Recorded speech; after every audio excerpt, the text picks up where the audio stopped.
So next up we have Tomás Mahony with 2 people. This is Shane, not Tomás. And Tomás and I have been communicating about Loop for about 6 months, but today is the first time we've actually met face to face. We've been comparing our stories. So Tomás is an electrical engineer and was diagnosed with type 1 diabetes in 1999. He lives in Waterford but commutes weekly to work in Dublin. So that's a long drive. And he's been using the Open APS since November 2018. So he's kind of a new baby. And he's grateful for the help that he received from the community. And Keith talked a lot about the community of support for people wanting to loop. And Tomás is very much eager to give it back. So he will give out his telephone number afterwards. I'm joking. Okay. I'm told I speak low, so people at the back just wave their hands if they can't hear what I'm saying. So after all of those brilliant presentations, I'm really asking myself, what the hell am I doing here? Because I'm not an IT expert. I'm not in the medical profession. And also a lot of people are under time pressure, so I'll get through this pretty quickly. And Grania, you can hurry me on even more quickly if it's taking too long. So I'll just skip through some of those slides because some people have touched on some of these points already. I might just jump to some key slides, so there'll be more time at the end for, I think, a few people want to get to Keith before they get on the motorways home, so I'll skip through. I'm an electrical engineer. I like to play a lot of sports. I say disclosures, not so much in terms of these are things you need to know, but it might be, say, why am I here and you're there, in terms of vice versa. Why have I moved this more quickly than some of you guys? I have a technical background. I like to mess around with the latest in phones and things like that. I'm an early adopter. But this one, and Grania really picked this one up earlier, not afraid to ask for help. I'm like a dog with a bone. If I want to get something, I'll keep asking until I get it. And that's a really key point in terms of how do I access some of this. Just ask and make a pain of yourself until it's easier to give you the damn thing than to not give it. So, why DMV? It's an acronym I'm going to use a few times during this. This is what has worked for me. I'm not suggesting it's going to work for you. It's your diabetes may vary. We're all different. Things that work for Keith aren't going to work for other people. Most of the things I've tried haven't worked, so I'm going to talk about them so that maybe I shouldn't go down that road. So, and that's the pay it forward part. I'm going to talk about things that didn't work. Don't do that, or do it differently. Okay, I skip through this very quickly. Maybe just pause here. October 17, I was one of those people that got one of those letters saying, hey, letter in relation to retinopathy saying things aren't as good as what they thought to be. I thought I was doing a great job with my blood sugar control, sticking to the guidelines more or less.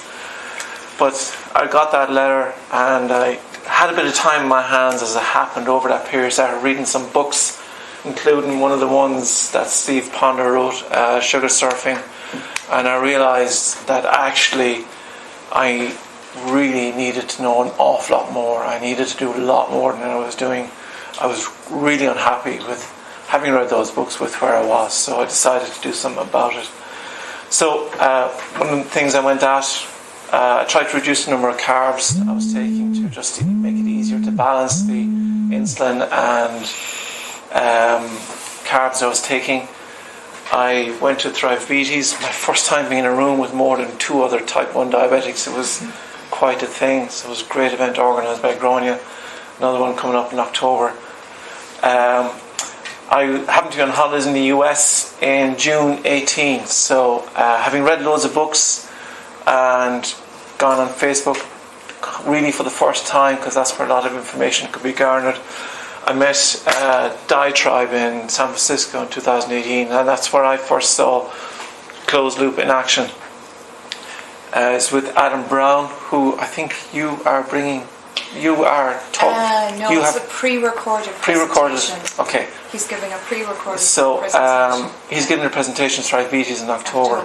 So he had closed loop, and I saw him and went, oh my God, and he showed me how to do it, and I said, I have to get to that. So I really made it my mission to get that up and running for me. So so I started on that journey. I got my Nightscout up and running in July 18, and I suppose closed the loop in November 18. So I'll just talk quickly about how I did that, because I saw maybe 5 hands go up saying I'm on that merry-go-round, and then maybe 20 or 30 hands saying I want to get on that merry-go-round, you know. And kind of I'd say now, and as Keith said earlier, it mightn't be for everybody, but at least I'll show you how I did it, and you can make up your own mind about what you're going to do after that. So this is the kit. There's a lot of kit. I have this with me now. So just to say quickly what it is, I had the 640G pump, but it's not acting as a pump, it's just acting as a CGM. That's where I'm getting my blood sugar data from. Okay, that's gone up into the cloud through this phone here. It's been sucked back down from the cloud again, put it into the a little Linux pump, and then that controls my insulin pump. So that is my closed loop. It's quite cumbersome, but it works for me, and you know I really love it. And just to prove that it works, you see the same numbers. Obviously, I picked a good number. No, a bad number. And so basically, this is reading my 4.8. It's putting it up into the cloud via this device here. It's been sucked back down with my phone. My phone is giving that information to that, and then it's telling my insulin pump, you need more insulin, you need less insulin. And to be clear, not every DIY solution looks like that. Like you're saying, it's what works for you. You find the combination of things that make the sense to you, and because the community is there to support you, to help you figure out what works best for you. Yeah, I mean, I had the 640G, so that's really set everything else on the go. If you have something else to start with, you're probably going to start with a different solution. Yeah, and of course your contract then won't be up for, like, say 4 years. So you're kind of stuck with that That's as the pump. 640. Yeah. And that, so you had to work with that. Yeah. Like it was what we're all familiar with. We're all stuck with the pump we have for 4 years, I mean, give or take. I mean, so, it was mentioned earlier, like we're on a 4-year cycle. I have that under the 4-year cycle, and it's quite soon for me. And like, you know, to try and buy this stuff yourself, it costs an absolute fortune. Even though there's an amount of kit there, everything else is second hand. That phone I bought new, dropped it, and it was screen busted within a week, but I still have it and it's still working. Okay, so is this a video? Yeah. So can I just ask how many people here are familiar with Nightscout, as in know that screen? Okay, a good number. So what you're looking at here is still at 9 o'clock in the morning. Here's kind of what went on for the last few hours. My basal is being adjusted through the night, trying to keep my blood sugar fairly level. You can see my blood sugar starting to rise a little bit. So I'm getting insulin in 2 ways. One is the basal being adjusted, and 2, there's a reference made to it earlier, SMB, which I can't remember. Super microbolus. Super microbolus, which is just a pulse of insulin to give you a little shot, because presumably it works faster to keep your blood sugar stable. It's a more advanced feature. You know, you spend a bit of time working with the basal adjustments, modulations, and then you can turn on some additional settings, which gets this show on the road. And I got shown the road. I have to say, I loved it. It was just fantastic. When I got it up and running in October, you know, I was kind of sitting there. Next thing I heard the bip from the pump, and it was frightening. Looking at something else other than me getting the system up and running, it was quite the thing. You know, I just in life, I have showed people my pump, and they take it in their hands, and I get really nervous, kind of give it back to me in case they do something to it. And it was another level of trust altogether, giving it over to a machine and an algorithm. A challenge that I had was I wasn't able to get to talk to people around Ireland to see it working. I was kind of reaching out quite a bit, but I had been in conversations with closed loopers around the world, and it was fantastic, the kind of response and support that I had been getting. And like, it was 24/7. Often you'd write your query and you get a response back within minutes. And so Dana herself helped me once or twice, and I got to contribute one line of the documentation, so I'm totally proud of that. So of about 400 pages of documentation, which is fantastic. So I'm just doing, so I did a time lapse. This is my attempt at coming somewhere near some of the other guys. So I'm going to play a video which is like 3 or 4 hours of the closed loop in operation. So basically, starting at 9 o'clock in the morning with a blood sugar which is now 4.4, I'm going to run it through in about a half a minute, 40 seconds of here's the closed loop in action. So the dot represents the CGM reading every 5 minutes. The loop is running, the algorithm is running every 5 minutes in response to that information.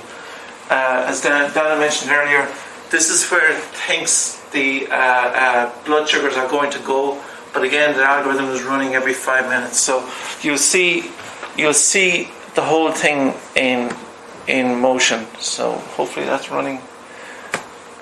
I had it playing earlier. There we go. I'm going too fast, I think. There. So you just see, this is my breakfast, 3.8. So things are kind of, when you have a meal, it's kind of things are, is it going to go up, is it going to go down? And so it's tracking, watching, switched off all insulin, no insulin being given to me all this time. And it's just watching, and you see it turning up there, so it's going to give me a little bit of, no, it's not giving me any insulin yet. It's decided, no, I'm going to go low. It's still at 4.1. So it thinks now, there it thinks it's going to go up. It's going to wait. Drop it down. Right, yeah. So there it thinks it's going to go high, 1.4. It thinks it's going to go a bit higher, so it's giving me a bit more insulin again. So that's it running until dinner time. So that temp basal goes on for 30 minutes, but it adjusts it every 5 minutes. That's right, yeah. So there's a lot of action going on here as well, a lot of reports that I'd be watching just to make sure things are okay. So I need to get rid of that now. Next, you've enough of that. Okay. Can you talk us through that? You were just sorry. I don't know if you're going to do it in your presentation, but when you took that meal of 30 grams, so you entered that 30 grams onto your phone or however you do it. Yeah. And just explain to me how that happened. So you just went, I'm going to have 30 grams of carbohydrate, and it just did the insulin for you, and off you went and did your. That's pretty much a manual exercise. I just figure out how many carbs is it, and I give myself what I think is the right amount of insulin. So you tell it how much? I tell it, yeah. Okay, it doesn't determine based on ratios and all of that type of stuff what insulin should be. I have played with doing that, but I just find it easier. There's 30 grams there, I give myself 30 units. It's a personal choice of whether you set that setting. Okay, so it's available to do that. But, and I do mention earlier, but I'll say it now while we're on topic, a massive difference that this makes for me is I'm more flippant about the amount of carbs on my plate because the looping system takes care of it. I saw a great phrase which is in the next slide, I think. Here it is. Actually, it's here. Before I used to be saying, right, I got to figure out how many carbs, time it, what's the mixture of fat and protein, what is the profile of the carbs going to be over the next 3 hours, what's the profile of the insulin going to be, do I give myself a step insulin, and all of this. But now, it's like aiming for the bullseye, but now I just have to hit the dartboard and I let the closed loop just work away after that. And usually it kind of works out fairly okay. So I've kind of got lazy now in that I just give myself 2.5 units. I just let the thing get on with it then after that. I usually don't re-intervene. And if your dose was too high and you over-bolused, which my 15-year-old son constantly over-boluses, Yeah. and he's going up, will it actually say you don't need the rest of this and it just negates No. it? No, if I give myself 3 units, it gives it 3 units. But it will reduce insulin by giving you a zero temporary basal rate. Yeah. So it kind of puts the brake on. If you double bolus, like you do 6 units and 6 units, it can't suck the insulin back out for you. But it can set a zero temp and kind of negate some of that. Yeah. So then also can do the prediction of saying, hold on, you're going to go low, and then And you might it'll have to alert intervene you with and say food. you need carbs. Yeah. Yeah. But then what does it do with the number you put in for that 6? Does it... If you manually bolus 6 units, No, the sorry. pump will order 6 If you units. put it into the APS, the Android APS, you put in the 6 units, you've over-bolused, you're going to go low. It's dropping low. It sets to zero bolus, your temp is. Yep. After that's gone for the first hour, you're coming back up. Does it try and continue to administer the first 6 units you put in? Well, if you do a bolus of 6 units, that 6 units goes in right then. Yeah. But not the microbolus. So what the micro bolus happens is you would put in, say, 60 carbs, and you would possibly manually bolus 6 units, or you would say, I'm going to let the system dose. It'll start ramping up in accordance to what it sees in your blood sugar. But if you bolus and it thinks you don't need any more, it'll zero temp. If you didn't bolus and it thinks you need insulin, it'll start bolusing and ramping up. There's 2 different methods that we're talking about And you here. were talking about meal announcements as well, as opposed to boluses, so you just maybe tell it that you're going to eat 60 carbs. And don't do the And bolus. don't do the bolus, yeah. And that's where it starts doing those... Micro When it bolus. sees the blood sugar start to rise, it starts... That's different to a putting in manual. Yes. And I Yeah. think what Tomás is doing is he's saying, you're giving it most of the insulin and then I'll let the pump work out if Yeah. I need more or less. Will it switch it off? Will it give me more? And you don't have to think about it. Okay. 2.5. Yeah. Don't have to think about it. Number. Yeah.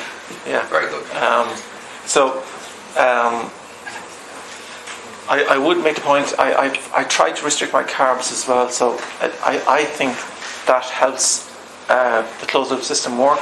But I read about, and Dana is also, a lot of people are less fussy about the carbs, but once you have the system well tuned, it just seems to work well.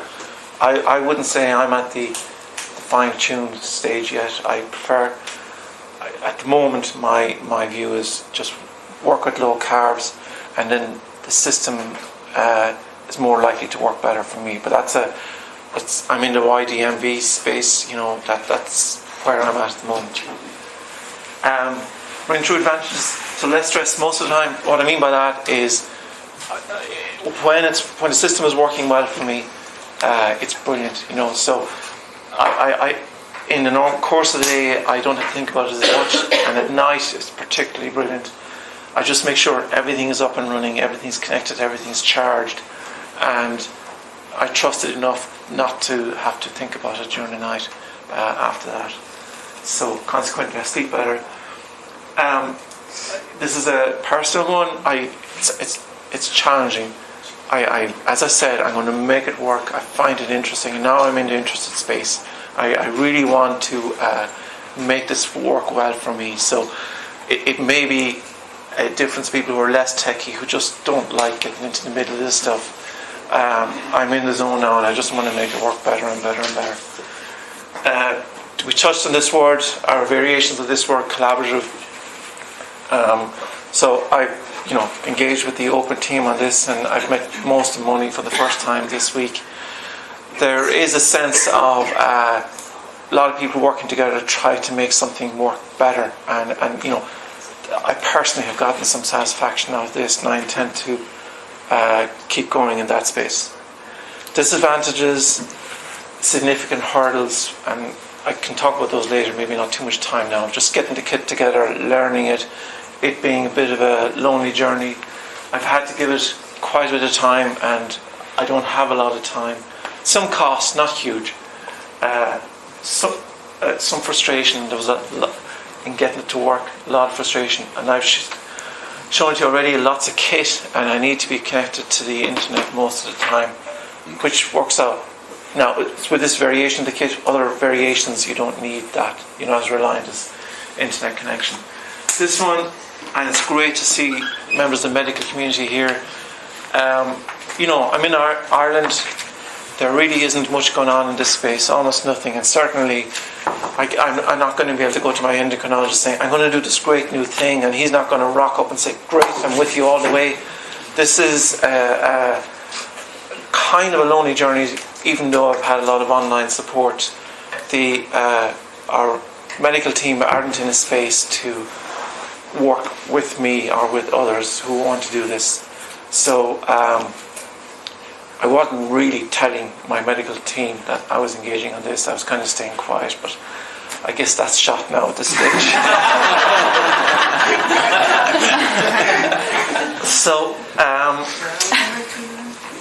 lots of room for further development, and again I'm talking mostly here about the amount of kit, trying to keep it all together, bits coming apart, but there's potential for development, and I'm going to continue on down that road. And again, over-dependence, and I mentioned this stress earlier, that when the kit works, it works so well that when it stops working, I do get anxious. I don't want to go to bed if the thing isn't up and running. I want a good night's sleep, and if it's not up and running, I'll take a lot of time and effort, much to my, and I mean this, to my wife and my kids' frustration. If it stops running, I just park everything else, go and make it work, and then I re-engage back with life after that. Just some quick observations. I've said it earlier, I think low carb is important, but others, it's not the same. I've gotten lots of help from Facebook, Twitter. The manuals that have been written are excellent, but it's still, you got to go and read them. You got to take time out. It's a lot of work. YouTube videos, and now it's only in recent weeks this has started to happen face to face. It's great to meet other people who have done this, meet them in the flesh. Like, it's just so much more real. Facebook is brilliant, but it's so much better to meet people in the flesh who are engaging in this. Next, I'm going to try and reduce the amount of kit. I want to understand the system better than I do at the moment. I'm messing around with different types of foods, pumps, insulin. I've just started trying FISP recently. I stopped, but I've actually started it up again. CGM hygiene, and that's one for the CGM users. You can never stop getting better at making your CGM more accurate. So I'm all the time learning how do I get better numbers, because clearly, while it's important in an open loop system, a closed loop system is really reliant on good CGM accuracy. And last bullet point is kind of why I'm standing here now, is pay it forward. So I think that's it. Yeah. Oh yeah. That's it. Just except to say there's no going back. I'm on the merry-go-round. I'm not getting off. Okay? I'm going to make this work better and better and better. And it's going to be a two-way thing. I'm going to be learning and sharing in terms of how that's going to happen.